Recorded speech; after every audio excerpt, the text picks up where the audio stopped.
Boa tarde, crianças. Hoje nós vamos falar de história, tá? Página 41, Governo Geral, tá?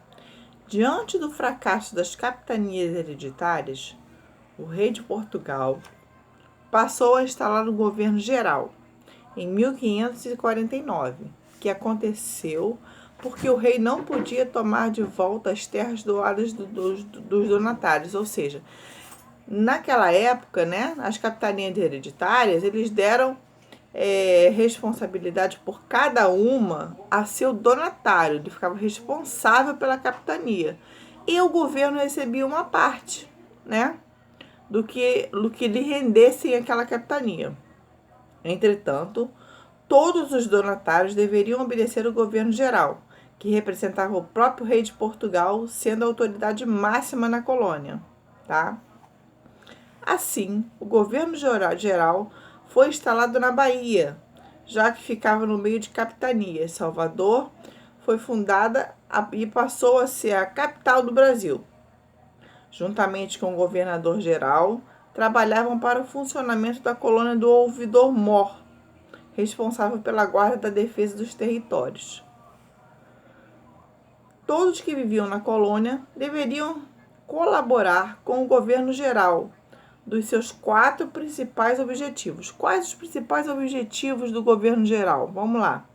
Defender a colônia de invasores franceses, tá? Combater os indígenas e suas resistências, porque os indígenas queriam defender as suas terras e não queriam ser escravos, né? Manter o processo de ocupação, ou seja, manter o território como de Portugal. Contribuir para a exploração das riquezas da colônia, ou seja, retirar o máximo de riquezas possível, porque com isso o governo também receberia dinheiro, né? Os 3 governadores gerais foram os mais importantes. Primeiro governador geral, Tomé de Souza, tá? Ele foi o primeiro governador geral. Chegou na colônia com 130 soldados, 90 marinheiros e vários trabalhadores, carpinteiros, pedreiros, farmacêuticos e médicos. Também vieram com ele padres jesuítas, com a direção de Padre Manuel da Nóbrega, que deram início ao processo de catequese dos indígenas. Os portugueses cismavam em querer introduzir, né, na cultura indígena o catolicismo, só que eles tinham a religião deles. Entre as principais realizações de Tomé de Souza estão a fundação de Salvador e o desenvolvimento da colônia de cana-de-açúcar no início com a criação de gado. Segundo o governador-geral, tá? Em 1553, Duarte da Costa substituiu Tomé de Souza, ou seja, Tomé de Souza sai, Duarte da Costa entra. Ele trouxe para o Brasil Dom Álvaro, seu filho. Além dele, trouxe alguns jesuítas, quer dizer, mais padres. Entre eles, o padre José de Anchieta, que fundou, junto com Manuel da Nóbrega, o Colégio de São Paulo de Piratininga, que começava a história da educação brasileira. Duarte da Costa perdeu o cargo de governador-geral por 2 motivos. Primeiro, não fez um bom governo. Segundo, seu filho criou sérios problemas na colônia. Página 42. Terceiro governador-geral. Vamos lá.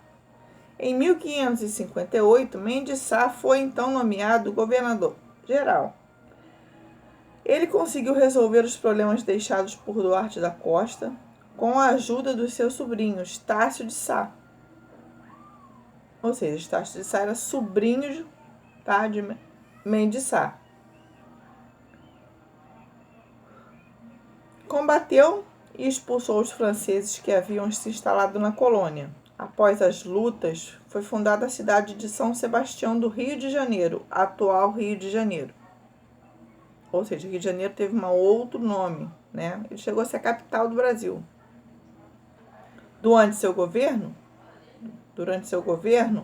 Portugal passou a enviar para a colônia muitos degredados. Assim, Portugal ficava livre dos seus criminosos, ou seja, todos os criminosos eram enviados para cá para poder trabalhar de graça como escravos. Aí você imagina, né, como é que começou o nosso Brasil. Também nessa época, intensificaram-se, né, os combates aos indígenas. Foi muito mais forte o combate aos indígenas para tomar a terra deles, escravizar eles, né, dominar. Muitos deles foram capturados e vendidos como escravos. Um crime, né? Essas capturas eram realizadas por meio de expedições ao interior do Brasil, as entradas e as bandeiras. A diferença entre as expedições das entradas eram organizadas pelo governo português e, por esse motivo, respeitava-se o Tratado de Tordesilhas, e as bandeiras organizadas por particulares que não respeitavam o tratado, ou seja, eles queriam a mesma coisa, dominar os índios e as suas terras. Porém, tem uma diferença. As entradas foram feitas pelos portugueses respeitando o Tratado de Tordesilhas que foi feito entre Portugal e Espanha. Mas as bandeiras não. O que desse para invadir, eles invadiam e tomavam, por particulares, não foi feito por governos, tá? Foram os bandeirantes de São Paulo que encontraram a nova riqueza do Brasil, o ouro, tá? Agora, nós vamos fazer a página 42 e 43, tá? E a tia volta com outro tema, tá? As invasões.